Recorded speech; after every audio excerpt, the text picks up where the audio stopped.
میں ایک اپیل کر رہا ہوں کہ جو لوگ بھی تعلیم یافتہ ہیں، جو لوگ بھی جو ہے وہ فارم سے اس کے ایسنس تک پہنچنے کا یا پہنچ سکنے کا تصور کرنے کی اہلیت رکھتے ہیں، جن کا ذہن بھی جو ہے وہ ایک ہائر سمبلزم سے مانوس ہے یا ہونے کا امکان رکھتا ہے، ان سب کی اب یہ ذمہ داری ہے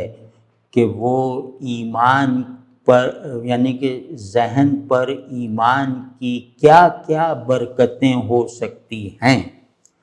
اور ایمانی شعور دنیا کے علوم میں کن کن ترقیوں کا اور گہرائیوں کا سبب بن سکتا ہے، یہ سب لوگ اپنے اپنے طور پر اپنے اپنے دائرے میں دعوت دین کی طرح پھیلائیں۔ تو جو لکھ سکتے ہیں وہ روزانہ کچھ لکھتے رہیں کسی ایک تھیم پر، جو بول سکتے ہیں وہ اسے بولیں، اور جو سوچ سکتے ہیں وہ اس پہ مراقبہ ہی کر لیں۔ تو انشاءاللہ ہم لوگ یہ جو موجودہ بحران کیا ہے، ہم تو بھنور میں پھنس گئے ہیں، ایک کازمک گرداب ہے۔ تو اس گرداب میں ہم اپنے دفاع کی غرض سے اگر ہاتھ پاؤں ماریں گے تو نہیں بچ سکتے۔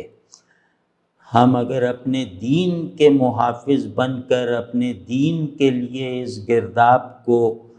مہلک سمجھ کر اس سے نکلنے کی کوشش اس لحاظ سے کریں گے کہ اپنے سینے سے لگا ہوا قرآن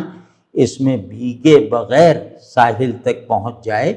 تبھی کامیابی ہوگی انشاءاللہ، تبھی ہماری حفاظت ہوگی۔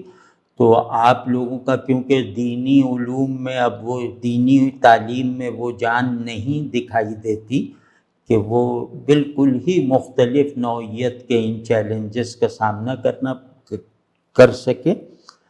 تو اب آپ ہی لوگ جنہوں نے جدید تعلیم حاصل کی ہے، جو جدید انداز تعقل کو بھی سمجھتے ہیں، جو جدید ذہن کی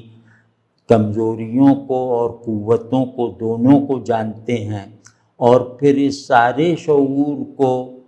دین کی خدمت میں استعمال کرنے کی خواہش رکھتے ہیں، تو ان سب پر گویا فرض ہے کہ وہ سیلف لیسلی